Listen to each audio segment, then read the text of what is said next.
దేవాలయాల నిర్మాణాలకు వ్యతిరేకంగా వైఎస్ షర్మిల వ్యాఖ్యలు హిందువుల మనోభావాలను దెబ్బతీసేలా ఉన్నాయని బీజేపీ నేత భానుప్రకాష్ రెడ్డి అన్నారు.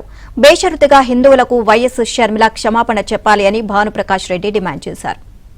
ముఖ్యమంత్రి గారు బ్రహ్మోత్సవాలకి తిరుమలకు విచ్చేసినటువంటి సందర్భంలో టీటీడీ ఆధ్వర్యంలో రాష్ట్ర వ్యాప్తంగా దళితవాడలో 5,000 దేవాలయాలు నిర్మించాలని చెప్పి ఒక మంచి ప్రతిపాదనని ముఖ్యమంత్రి శ్రీ నారా చంద్రబాబు నాయుడు గారు తీసుకురావడం జరిగింది.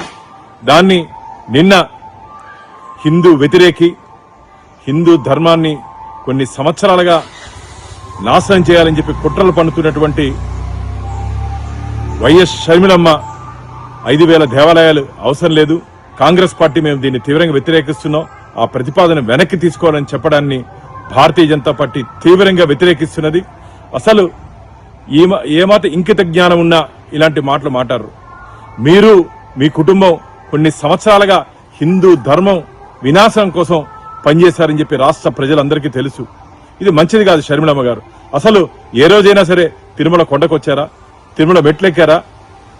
తిరుమల గురించి తెలియనప్పుడు ఏ విధంగా టీటీడీ నిధులతో ఆలయాలు నిర్మించకూడదని చెప్తారు?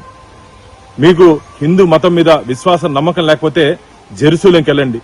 ఇక్కడ ఉండే అర్హత మీరు కోల్పోయారు.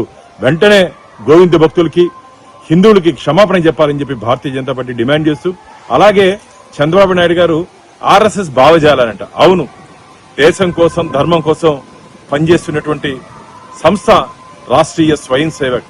మీరు రాష్ట్రీయ స్వయం సేవకుని విమర్శించే స్థాయికి ఎదిగారా? మీరు కాలి గోటుకు కూడా సరిపోరు. వెంటనే మీ మాటలు వెనక్కి తీసుకొని హిందువులకు క్షమాపణ చెప్పాలి.